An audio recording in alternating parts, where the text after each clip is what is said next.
For women over 40, it is an absolute struggle to put on muscle. It's not easy and it takes time, it takes patience, and it takes the right kind of strategies. And I've had a really good question from Supercat438 that I'm going to answer because I think potentially a lot of you are going to want to know the answer to this question. Hello fam, and welcome to my channel.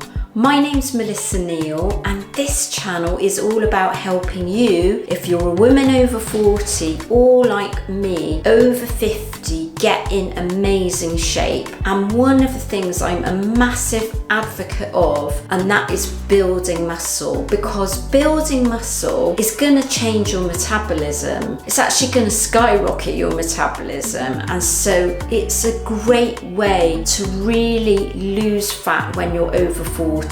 But I'm not going to be talking about losing fat in this video. I'm going to be talking about gaining muscle. Make no mistake, gaining muscle, it is no mean feat when you're over 40, but there are some things that you can implement, and they don't involve taking performance enhancing drugs, by the way. You can do this, as I did, completely naturally. So I'm going to take this question because it's typical of some of the ones I see from you guys where you're having an issue building muscle. So I'm going to read it out. It's from Supercat438. She says, "Hi Melissa, I love your videos, so informative." Well, I'm so pleased that you do like them, Supercat, because I kind of make them for people like you, and I just love it. I'm absolutely bowled over. I can't answer every single comment that people leave, but I do try to heart as many as I can, and I'm absolutely bowled over by all your comments that you leave, so that is completely amazing. And you say you watch all of my videos, which I can't believe. She says, "Can I ask you a question?" Yep, by all means. I am in the right weight now. I eat a lot of protein. I use an app to calculate calories and macros, and I do weight training 5 times a week. I'm not succeeding to tone my body or develop muscles. What could I be doing wrong? Thank you very much. So Supercat, there's a lot of things that we've got to try and unpick really with that question. Now, when you're talking about building muscle, what you need to be doing is getting progressive overload. Now, you don't say that whether you're training at home or whether you're training at the gym, they are two different things. And depending on what you're doing,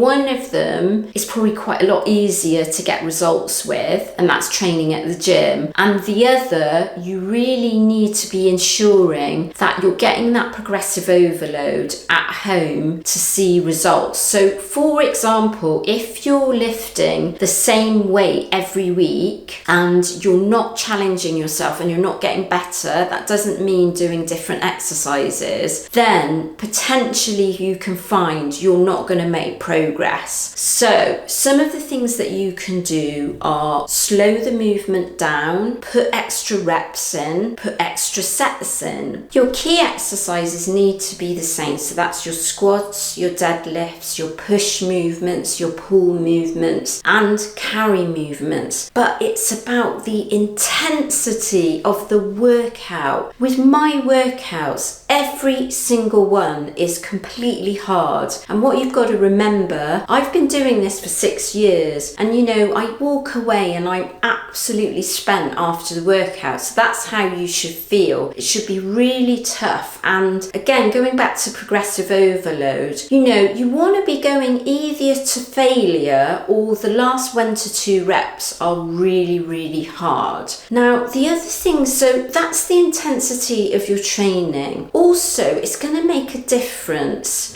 Are you eating enough? So I know you said you're taking your protein high, but if you're taking your calories too low, it's going to be really hard to build muscle. And if you're not eating enough carbohydrates, because carbohydrates are a building block for muscle, so you want to be at least getting in 100 grams of carbohydrates, possibly more if you're not seeing results with that. So I know you've got your protein in check, but do you have those carbs up around 100 grams, 150 grams, that kind of thing. And then the other thing is, in order to reveal muscle and get, so say, toned, your body fat percentage needs to be low. So I'm assuming if you're saying you're the right weight, that sounds like it should be good. You know, your body fat percentage needs to be low enough in order to kind of reveal that muscle that you've got. So when my body fat percentage is higher, I actually look less muscular than when I'm leaner. Although, you know, I'm actually getting smaller when I'm leaner. Actually, what happens is visibly I look more muscular. So that's the thing to bear in mind. It's like, what's your body fat percentage? Now, everyone will have a different body fat percentage that's required to reveal muscle. I can't tell you what body fat percentage you need to reveal muscle, but it's probably ballpark going to be 20% or less. That's when you're going to start to see tone or muscle. So I hope that helps you, Super Cat, and best of luck in your journey, and do keep going, because the other thing to remember is it actually takes time to build muscle. So you're going to need at least about 12 weeks and longer to see a significant amount of muscle. And what you've got to remember, so some people look at me and they sort of think, well, I want to look like that and I'm giving myself 12 weeks, but I've been doing this for 6 years. So that's what you've also got to bear in mind, is giving yourself enough time to build muscle, fueling your body correctly, and the intensity of the workouts. And if you do that, you will find you see success.